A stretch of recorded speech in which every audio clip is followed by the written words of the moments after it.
Great Loop aboard the Perch. I'm Kim Russo with America's Great Loop Cruisers Association, and this is leg 71 of our Great Loop adventure. If you remember where we left off, we were at the Angelo Towhead Anchorage, which is near Cairo, and that is the big turn onto the Ohio River. So most loopers will turn off the Mississippi right there and turn up the Ohio River. It's just a little bit more recreational vessel friendly as you're on the Ohio River route instead of taking the lower Mississippi. So any push you were getting from the current on the Mississippi, which can sometimes be substantial, is now over. You are going against the current on the Ohio River. And as you can see from these satellite views, it's a pretty busy area with commercial traffic, lots of barges and tows. So be on the lookout for that and make sure you're communicating on the VHF with those tow captains. To kind of push against the river current, we were using a little bit of additional power, which unfortunately needs a little bit more fuel. You can see in a few areas we kind of slow down a little bit and make a zigzag. That is as we're communicating with barges and tows, and they're suggesting which side to reach us on. Also, because we were pushing a little faster to control the boat better in the current, we were passing some loopers along the way, which we know when we do that, we're going to go ahead and wait for them at the lock. So here we are waiting. We let the lockmaster know that there were some other pleasure craft coming.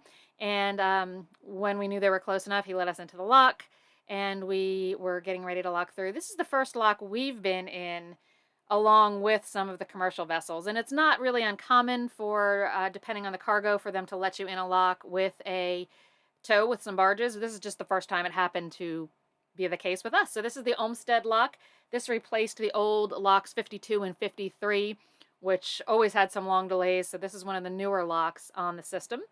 And as we got through that lock, we are continuing on our way to Paducah. The wind was picking up as we continued our cruise this day, and we know that Paducah is not a super protected dock, but Paducah built this transient facility a few years back, and since then has become a pretty popular stop for loopers because there's just not a whole lot of options on this section of the rivers. We knew there were several looper boats at Paducah. You can see there's a little bit of chop on the river there. And, Paducah is, as I said, it's a transient dock. They have limited dockage. They have fuel.